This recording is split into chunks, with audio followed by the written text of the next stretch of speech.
नमस्कार दोस्तों, मेरा नाम है प्रदीप चौहान। बात समझनी है तो पूरी सुननी होगी और आज बड़े दिनों बाद मैंने कहा असम पे बात करते हैं। क्योंकि असम पे बात किए बड़े दिन हो गए, क्योंकि बिहार के बाद अगला राज्य जहां चुनाव होना है, जहां बीजेपी और कांग्रेस के बीच में सीधी टक्कर है, वो असम ही है। और असम को लेकर दोनों ही पार्टियों का पूरा जोर है, दोनों ही पार्टियों की साख का सवाल है। क्योंकि चुनाव सिर्फ असम तक नहीं होता, असम के बहाने पूरा नॉर्थ ईस्ट इसके लपेट में आता है। प्रधानमंत्री अभी कुछ दिनों में असम और नॉर्थ ईस्ट के दौरे पर जा भी रहे हैं, क्योंकि वो भी समझते हैं कि बड़ी साख का चुनाव है असम। 2 बार से बीजेपी की सरकार है और कांग्रेस के लिए साख का दाव इसलिए है कि किसी वक्त कांग्रेस का गढ़ हुआ करता था असम, और उस गढ़ का जो चलाने वाला था तरुण गोगोई, उसी का एक सिपहसालार कांग्रेस के हार का कारण बना और आज मुख्यमंत्री बन के बैठा है। अब कांग्रेस ने भी स्ट्रेटेजी चलाते हुए उसी गुरु के बेटे को उस चेले के सामने खड़ा कर दिया है।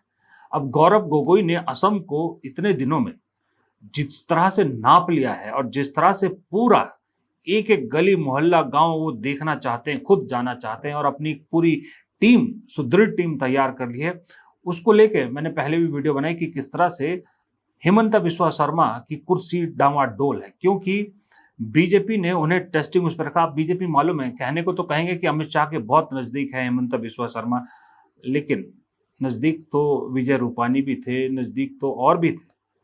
लेकिन जब बात चुनाव की आती है ना, तो बीजेपी नजदीकी खासम खास कुछ नहीं देखती, बदलने को बदल देती है। लेकिन हिमंता बिस्वा शर्मा अभी तो फिलहाल बने हुए हैं, लेकिन जिस अंदाज में, जिस एग्रेशन में हिमंता बिस्वा शर्मा 4 महीने पहले तक नजर आ रहे थे या 3 महीने पहले तक, अब वो हिमंता बिस्वा शर्मा कहीं नजर नहीं आते। क्योंकि गौरव गोगोई उनकी हर बात का ऐसा जवाब देते हैं कि जिसका जवाब उनके पास नहीं होता है। फिर अब सवाल ये उठता है कि जब भी कहीं चुनाव होते हैं तो अक्सर एक दृश्य हमारे सामने 11 साल से दिखता है कि एक लाइन लग जाती है कांग्रेस के लोग बीजेपी ज्वाइन करते हुए। लेकिन असम में उल्टा ट्रेंड शुरू हुआ है। असम में बीजेपी के लोग बीजेपी छोड़ के कांग्रेस ज्वाइन कर रहे हैं। कल 3 लोगों ने कांग्रेस ज्वाइन करी, जिसमें सत्यव्रत कलिता, विनंदा कुमार सैकिया और डॉक्टर मानसिंह रोंगपी। ये तीनों पूर्व विधायक हैं, जिसमें से 2 बीजेपी के हैं और दोनों ही हिमंता बिस्वा शर्मा के क्लोज एड माने जाते थे, खासम खास में से माने जाते थे। इन तीनों ने हिमंता बिस्वा शर्मा की स्टाइल ऑफ फंक्शनिंग, कहने को तो ये कह रहे हैं कि भाई जो है वो बीजेपी वहाँ जो वादे किए उस पर पूरे नहीं उतर रही, काम नहीं करी, लेकिन असल में ये है कि हिमंता बिस्वा शर्मा के स्टाइल ऑफ वर्किंग से ये खुश नहीं है। तीनों ने कांग्रेस का दामन थामा, गौरव गोगोई और केसी वेणुगोपाल के सामने। अब केसी वेणुगोपाल इनको पार्टी में शामिल करने के लिए खुद आए, गौरव गोगोई आए। इसी से आप अंदाजा लगा लीजिए कि तीनों चेहरे असम की राजनीति में कितने इंपॉर्टेंट हुए होंगे। केसी वेणुगोपाल संगठन महासचिव है कांग्रेस के, यानी अगर आप ऑर्गेनाइजेशनली देखें तो मल्लिकार्जुन खड़गे के बाद दूसरे नंबर पे वही आते हैं, और अगर चेहरे से हिसाब से भी देखें तो तीसरे नंबर पे आते हैं। तो इतने इंपॉर्टेंट आदमी अगर किसी को पार्टी में शामिल कर रहा है तो उससे आइडिया लग जाता है कि वो कितना इंपॉर्टेंट आदमी है। गौरव गोगोई ने जिस तरह से घेर के जो एक पूरा चक्रव्यूह सा बना दिया है हिमंता बिस्वा शर्मा के खिलाफ, वहां असम के लोग बता रहे हैं कि दरअसल वहां पर अब बहुत बड़ा सहारा हिमंता बिस्वा शर्मा को था कि जो बिहार में जिस तरह से एसआईआर हुआ है, असम में भी होगा तो खास करके मुसलमान वोटों को छांटने में बड़ी मदद मिलेगी। लेकिन बदकिस्मती देखिए कि बिहार में सुप्रीम कोर्ट ने आधार कार्ड को मैंडेटरी बना दिया। हालांकि ये पूरे देश के लिए नहीं है, चुनाव आयोग ने एसआईआर पूरे देश में करने के लिए कहा है, लेकिन अगर बिहार में मैंडेटरी है तो जाहिर सी बात है यही प्ली दूसरे राज्यों के लिए भी लागू होगी। ममता बनर्जी तो कह रही कि जो इलेक्शन कार्ड है पहले का एपिक कार्ड, उसको भी मान्य किया जाना चाहिए। अब अगर उसको नहीं भी किया तो आधार कार्ड तो रहेगा ही रहेगा मान्य। अब अगर आधार कार्ड मान्य है तो वोट काटना आसान नहीं है। हेमंता बिस्वा शर्मा को एक झटका ये लग गया बड़ा सॉलिड, और जिस तरह से उन्होंने जो कहते हैं ना आप जहरीली राजनीति या द्वेष वाली राजनीति जिस तरह से उन्होंने की है, जो खुलेआम मुसलमानों को टारगेट करते मुख्यमंत्री के पद पे रहते हुए, जो मियाँ मियाँ कह के उनको संबोधित करते, ऐसा बीजेपी के किसी और मुख्यमंत्री ने नहीं किया। योगी आदित्यनाथ की एक इमेज है कि वो एंटी मुसलमान है, लेकिन उन्होंने कभी सीधा इस तरह का मियाँ मियाँ कह के चिढ़ाने की कोशिश नहीं की। हालांकि मियाँ शब्द अच्छा शब्द होता है, लेकिन हिमंता बिस्वा शर्मा जिस अंदाज में बोलते हैं वो अंदाज चिढ़ाने वाला होता है। अब ऐसे में कंसोलिडेट कर दिया पूरा का पूरा मुस्लिम वोट, या तो कांग्रेस की तरफ जाएगा, कुछ पॉकेट में एआईयूडीएफ की तरफ जाएगा। ये मुश्किलात आ गई। इसको काटने के लिए एसआईआर का सहारा एक हिमंता बिस्वा शर्मा के लिए बहुत बड़ा सहारा था। असम में और पश्चिम बंगाल में दोनों जगह बीजेपी को लगता था कि ये एसआईआर के जरिए एक जगह ममता के वोट को हम आधा कर सकते हैं, एक जगह कांग्रेस के वोट को खत्म कर सकते हैं। लेकिन सुप्रीम कोर्ट के एक फैसले ने या एक आदेश ने उस मंसूबे पर पानी फेर दिया है। ऊपर से कांग्रेस के पास सिर्फ 3 स्टेट है, सरकारें सिर्फ 3 राज्यों में है। तीनों ही सरकारें, मुझे ऐसा लग रहा है कि पिछले कुछ महीनों में भी शायद राहुल गांधी ने बूस्टअप डोज दिया है, एक्स्ट्रा एफर्ट कर रही है, और उन एक्स्ट्रा एफर्ट को कांग्रेस भुना भी रही है, कैश ऑन भी कर रही है, लोगों तक पहुंचा भी रही है।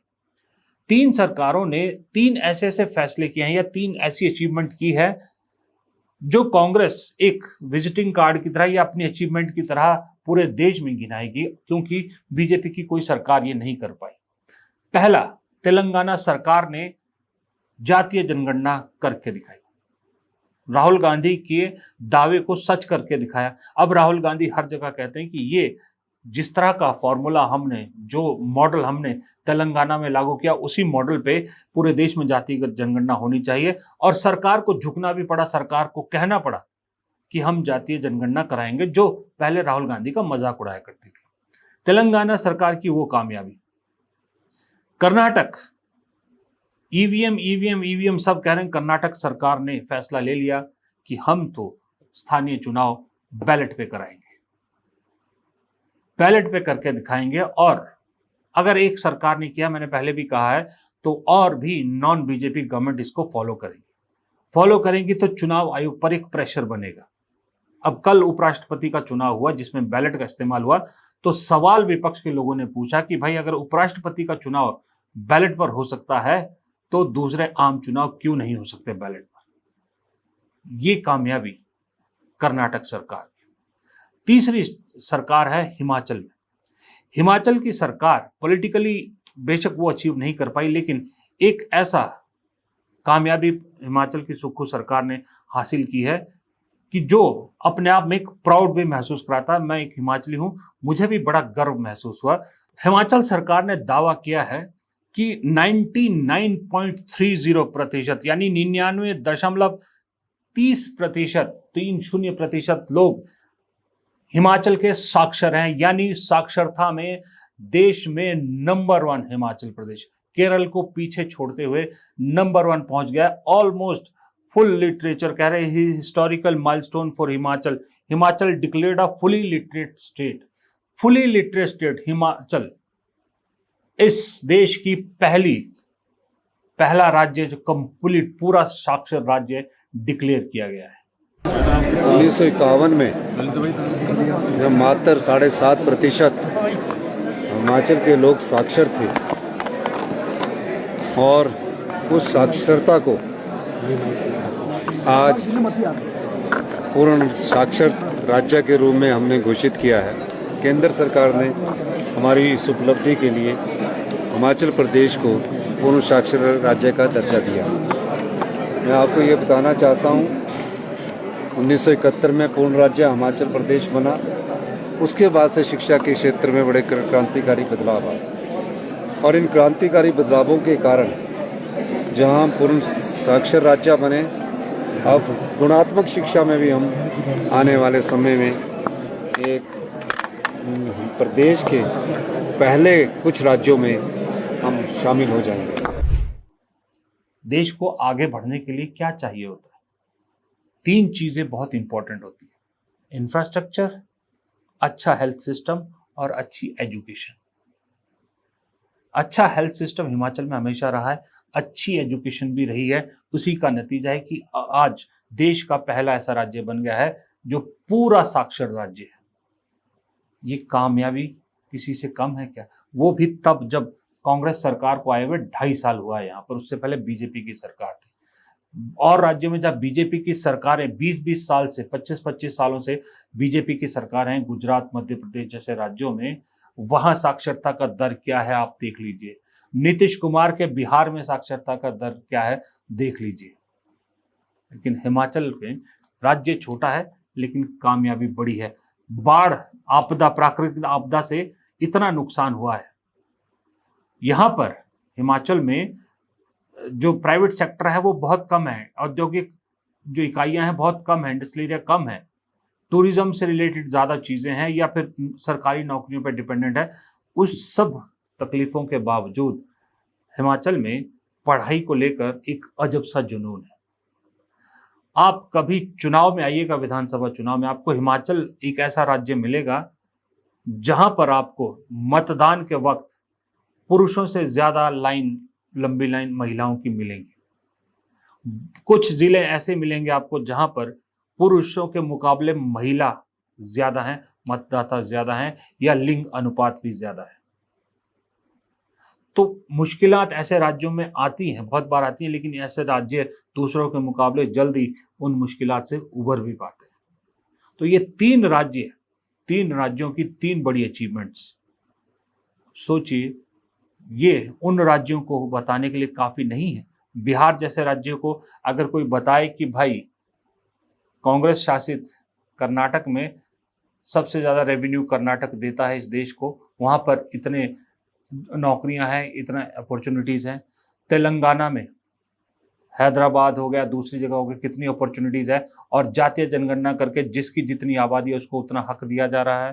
हिमाचल में पढ़े लिखे या पढ़ाई लिखाई पे कितना जोर दिया जा रहा है कि पूरा राज्य साक्षर हो गया है। तो दूसरे राज्यों के लोग क्यों नहीं सोचेंगे कि ऐसी प्रोग्रेसिव सरकार ही तो चाहिए। ये कांग्रेस का एक मास्टर स्ट्रोक दरअसल ये 3 राज्यों का हुआ है और मुझे लगता है इन 3 राज्यों की इन अचीवमेंट्स को कांग्रेस को जोर शोर से कैश ऑन करना चाहिए। बिहार जैसे राज्य में तो खास करके खूब इसको प्रचारित किया जाना चाहिए, क्योंकि बिहार में तीनों चीज़ों की ज़रूरत है। जातिगत जनगणना की भी ज़रूरत है, वहाँ अपॉर्चुनिटीज़ की ज़रूरत है, बैलेट पेपर से इलेक्शन करवा के एक जो है सरकार चुनने की भी ज़रूरत है वहाँ पर, क्योंकि जिस तरह से एसआईआर के ज़रिए बहुत वोट चोरी का काम किया गया, या वोट चोरी और भी हो सकती है। और तीसरा, बिहार में मैंने देखा है पढ़ाई को लेकर बहुत क्रेज़ है। मुझे लगता है, मुझे किसी ने कहा था कि इस देश की जितनी प्राइवेट यूनिवर्सिटीज़ चल रही हैं, जितनी भी हैं किसी भी देश में, इस देश की प्राइवेट यूनिवर्सिटी 70% यूनिवर्सिटीज़ बिहार के छात्रों पे चल रही है, क्योंकि हर यूनिवर्सिटी में जो भी बाहर के छात्र हैं, सबसे ज़्यादा संख्या बिहार के छात्रों की होती है, क्योंकि बिहार में पढ़ाई को लेकर माँ बाप में एक अजब जुनून है। अपनी ज़मीन गिरवी रख के या ज़मीन बेच के बच्चे को डिग्री दिलाना उनका पहला सपना रहता है। तो अगर ऐसे राज्य में ये मॉडल दिया जाए कि देखिए उस राज्य में इतनी साक्षरता है, उनके बच्चों को बाहर जाने की जरूरत नहीं पड़ती पढ़ने की, ये सरकार ऐसे चलती है, तो वो क्यों नहीं मानेंगे। इसलिए मुझे लगता है कि इन तीनों चीज़ों को कांग्रेस को अच्छे से कैश ऑन करना चाहिए और बताना चाहिए फ़र्क कि उनकी और दूसरी सरकारों में क्या फ़र्क है। फिलहाल इस वीडियो में इतना ही। प्रदीप चौहान को दीजिए इजाज़त। नमस्कार।